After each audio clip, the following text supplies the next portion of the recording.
Hi guys, it's Bella here. Welcome to another speed build. If you watched my video, the previous video that I made, the channel update one, you know that I mentioned about starting the Decades build series, and basically this is the first video of that series, and I say basically only because actually like the actual rules of the Decades challenge that this series is based on starts in the 1890s, but I've really been into and interested about houses also earlier than that, so I decided that I would do this kind of a pre-Decades build.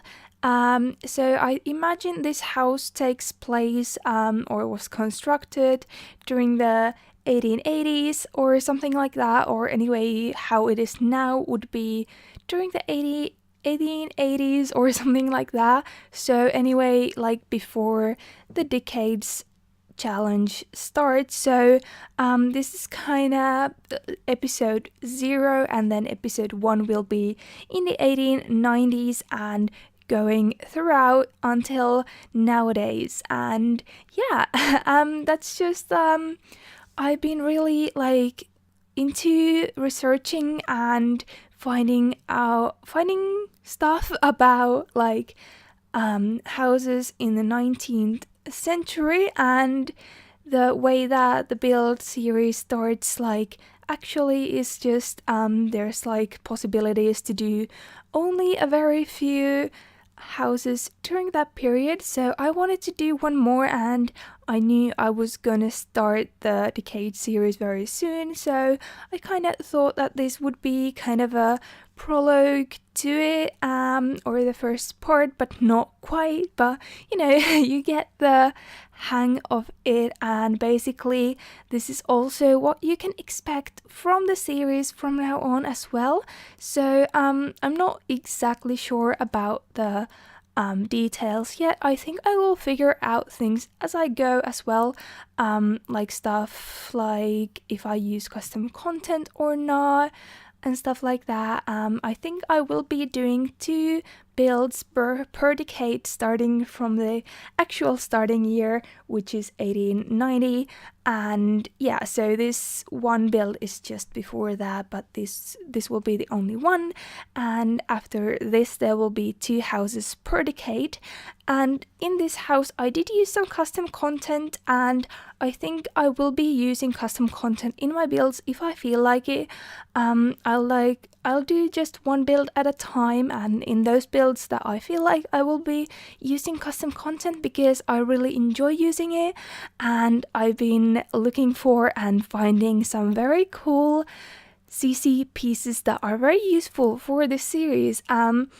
In this one too, when we go inside, you will see that I found some very suitable CC for this period and for this kind of a house and stuff like that. So definitely as we get like closer to nowadays, there's not as much need for a CC, but I might still use some, but you know, I'm not sure if I want to limit myself, so I think I'll just do whatever I want. And then if in some case I don't want to use custom content, of course, then I won't.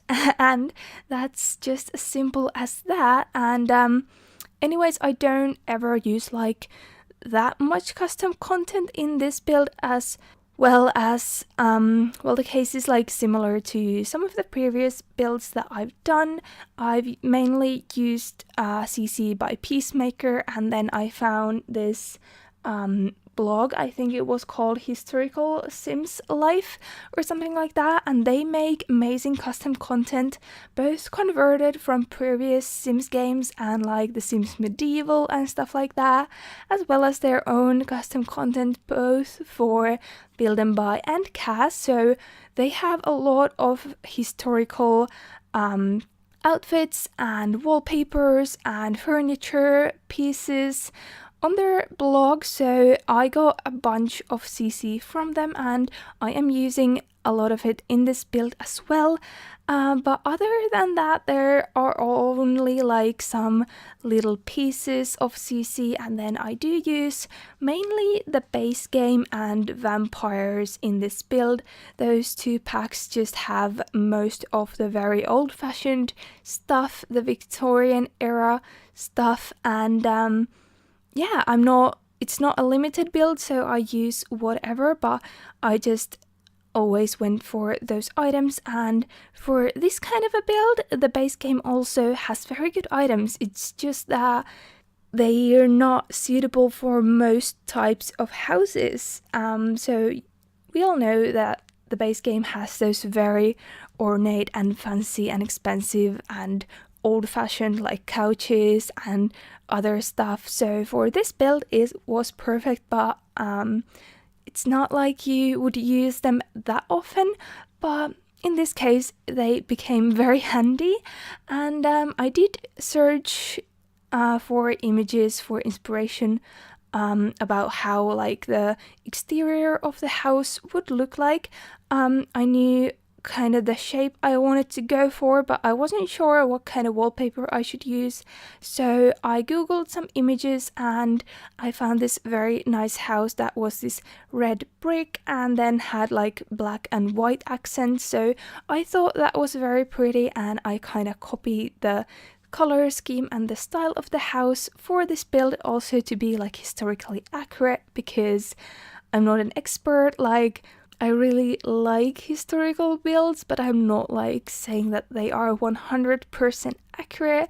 But I did my best, and recently, like I said, I have been researching things like this a lot, just because I really enjoy it, and also because I want to do the Decades series and I am working on it now. So one thing I actually got inspiration for this build from is a book I purchased, and it's like about the interior design of the 19th century, and it is so much fun, and those designs are just so over the top and I love them so much. So yeah, when we go inside, the whole furnishing, everything is done with the same mindset that it is historically quite accurate as I could make it, and it takes place in the late 19th century.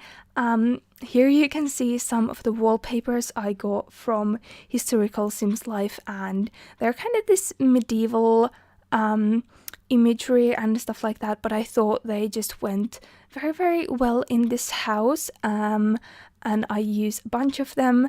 Most of those things you see are just different swatches of the same wallpaper, so that's also very, very handy. That was definitely a great find for this series. And then other than that, like I said, there's also just a lot of Maxi stuff as well. So I cut away the floor plan because it took me a while and I just wanted to focus on that, and I think it turns out pretty okay in the end. I know it's probably not the most realistic to have the dining room be kind of this open space to the entrance area, but if I closed it off it would have been really small and stuff like that, so I just left it. I thought like it's The Sims, it's not that like important, but you know. And then I do use some pretty interesting colors, I think, partly because, and I've mentioned this before, those vampire build and buy, or those build items, don't all come in the same swatches. So the spandrel and the columns come in the same swatches with like together, and but then the like railing and the fences that are the same design, they don't come in the same colors. They're like slightly different, and that bugs me so much. It is like one of my biggest pet peeves about The Sims right now, and it's just very annoying because it's not like they're completely different color palettes either. They have some same swatches, and then the swatches that are different are just a tiny bit different, just enough so that you can see that one of the things is more red, red brown, and the other is a cool brown, and it's so annoying. But you know, I think it ends up looking fine. This will be the master bedroom. I made sure to put a fireplace in almost every room in the house, just because, you know, you wouldn't have heating and a fireplace was essential to have. And I can't remember actually who those fireplaces are from, but they are on my Tumblr, and I just found those, and I needed to do this house like immediately after I saw those tall 19th century fireplaces. And yeah, so everything is just kind of posh. It's not a huge house, but it's definitely bigger than like average, and it's still I wouldn't say it's a mansion, but I call it the Briggs Manor, I think.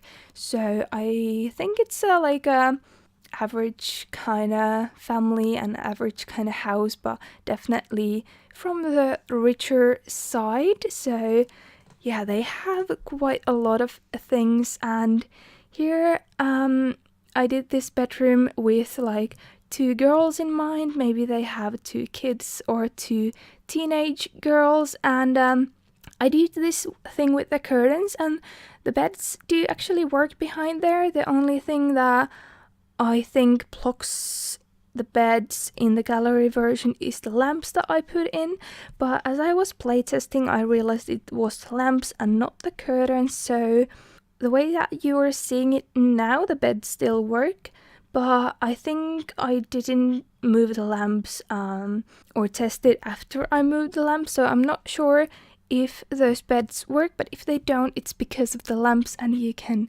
move those. And then I put this vanity here. I thought it fit perfectly, and then I do put some like clutter and like kind of like makeup items and some toys as well. And yeah, another CC piece that I use in this build is that stairs carpet, or what would you call that? I was specifically looking for that one day, and I managed to find some, and it's very nice. It works pretty nicely. It was a bit hard to realize like exactly how to place it because it's in rugs, and I didn't realize that at first, but I think it looks super cool, and it definitely fits this kind of a house. And yeah, everything is just very, very over the top. I use like so many different rose patterns and floral patterns, and I use all those like super colorful base game curtains, those very, very over the top old-fashioned ones, because that was, you know, that was fashionable at the time. And another thing that was fashionable was kind of to have a very specific color scheme in a room. So I don't know if I executed it that well, because there was of course some limitations, and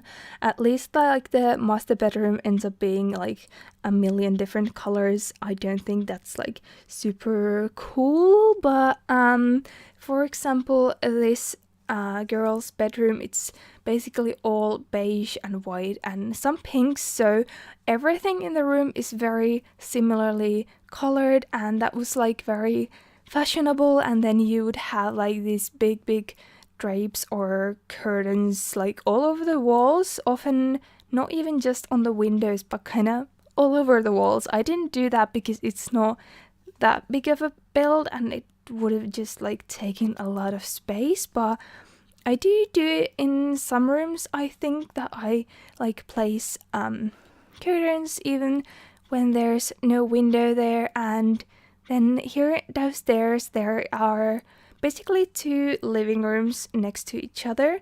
In the book I purchased, I read that it was quite common to have like 2 sitting rooms, and they would often be kind of separated for men and women, and I don't know like exactly how that worked, but that's what I read. And of course in like even bigger houses you would have like 5 or 6 different living rooms, and they would serve some kind of weird purposes that I don't really know. But in this house there was room for 2 sitting rooms, and I kind of styled them so that this red and brown one is more masculine. It's still like very fancy, it's not masculine like nowadays kinda, but I thought it looked more like a study. And then the other room is more light colors and there's some toys there, so I imagine that would kind of be a sitting room for the ladies and the kids and stuff like that. So yeah, I thought that was something I never do because that's obviously not a thing anymore. So it was very fun, and I think I really like the end result. Like, I think this room actually looks much more masculine and the other room looks more feminine, even though, you know, those are of course always stereotypes, but I just liked it, and it's kind of what was fashionable and common during this time. So it's not like it's my opinion, but you know, I just wanted to be as historically accurate as I could, and I'm using these little shelves by Peacemaker as kind of this paneling up the ceiling. I don't know what that would be called, but you know, the paneling you have against the wall, against the ceiling, because we don't have that in 3D, at least. Like, some of the wallpapers have it, but it was very, very common to have like these very 3D wallpapers and panelings and all kind of ornate things around, you know. And so I thought that added a little bit extra like touch to it. It's not like it's super visible, but it's not like it took me forever either, so I just thought it was a nice little detail. And yeah. Here is the second sitting room, and I use these vampires couches and armchairs in this light beige color, and I do put in some candles, and these curtains, I think I do change them into brown or some other color, I can't quite remember, but you know, it's anyway quite a nice room. It's a lot of browns, but I just felt like it was a very different feeling to the other one, which I very, very much liked. And yeah, like I said, I do put some toys in. I also put this baby bed in the master bedroom, so if they were to have a baby or are having a baby, there is a bed for them. And then just some toys and decorations here in the sitting room, and from here you can also access the kitchen, and I did put a dog bed down and a bowl in the kitchen. And in the upstairs there's also like a little room that I thought would be a room for a servant, so maybe they would have a maid living with them and stuff like that. I'm not sure, but you know, it was still very common at this point, and often they would live with the families and they would mainly use the kitchen. The kitchen would be their space. I think often their rooms would be also located near the kitchen, but for this house I didn't want to change it anymore, so it's just a smaller room upstairs, and I think that room is very nice as well. Like, it's obviously much more toned down than the other bedrooms, and a lot smaller, but I think it's very cute and just kind of cozy and nice. And this kitchen as well, well, I don't know, I didn't have a very big vision for the kitchen. I just thought like it would be a kitchen with stuff in it and that's it. If that makes any sense, probably not, but you know, I used those base game cabinets and then those old-fashioned fridges. I don't know if you would actually have a fridge like that, but you know, for gameplay purposes I needed to put a fridge in, and then I use this stove that is modified from the base game stove. I think it's by Plumbob Tea Society. I'm not sure, it might be one of their packs that it came in. I use some of their stuff as well, but the only like really essential thing is the stove. And if you don't want to use CC, that's very, very similar to the base game stove. I just thought to have a bigger stove like that would be more accurate, and so I wanted to use it, and yeah. And here is the living room and the entrance, and like I said, they are kind of open plan, which is probably not realistic at all, but I decided to go for it, and I did put some of those curtains up on the walls and just some plants on these pedestals and stuff like that. And here in the upstairs, this is the servant's bedroom or the maid's bedroom or whoever might live with these people, or maybe it's just, you know, someone who rents the room and then maybe they help around the house or something. I don't really know. And I also gave them this little what's it called? It's not a fireplace, but this like little thing, little fireplace thing. And yeah, so they also have everything they need and they can use the house as they want to. And here is the master bedroom. So this is a very interesting room. It has so many colors and so many patterns in it, and all of them are quite in your face, but I think it still somehow manages to work. I think it still looks good.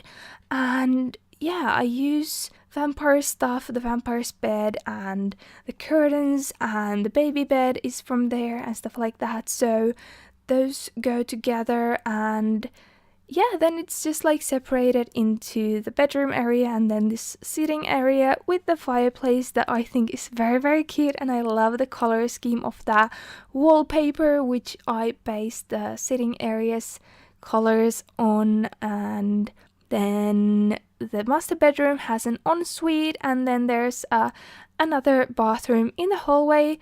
Again, I'm not sure if people would actually have bathrooms, like indoors bathrooms with bathtubs and stuff like that. I'm not sure if that would work, but again, for gameplay purposes, I did that. And of course I used bathtubs instead of showers, and I used those old-fashioned like plumbing thingies from vampires and stuff like that. So I think they still look very nice, but both of the bathrooms are very small and very simple, so I don't think there are screenshots of them because there's not much in them, but I did include them. So here you can see what they look like. Very, very basic. The other one is more this like cold blue tone and this yellow, and then the other one is very turquoisey.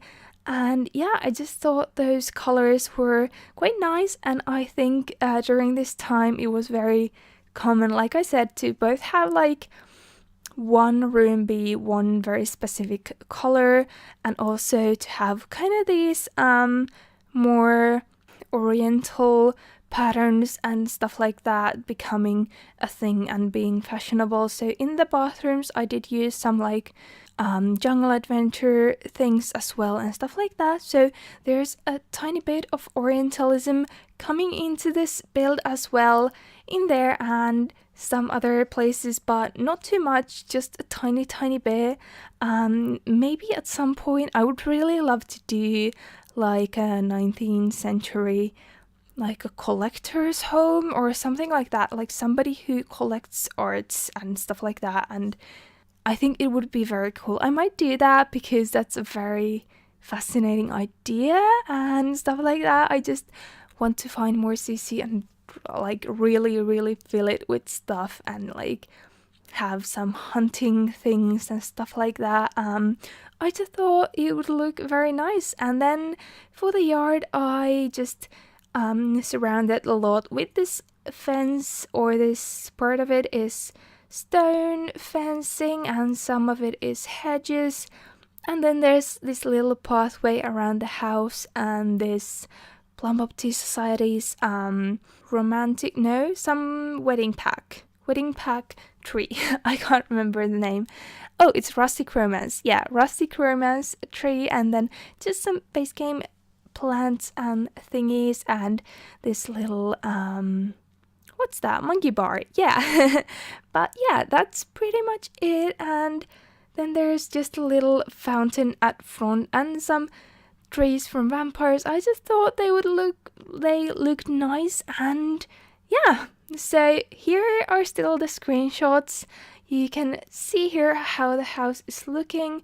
I didn't get very good screenshots from the back or the sides, but you know, there's nothing much of importance there. So yeah, I hope you enjoyed this video, and if you are excited for the Decades build series, please let me know. And if you have any specific wishes for that, if you want me to do some specific build without CC, please let me know, because I'm totally ready to do that. I can do that. But otherwise, I will just continue with the series when I can. And yeah, if you haven't already, please subscribe to my channel, and I will see you all very soon again. Bye bye!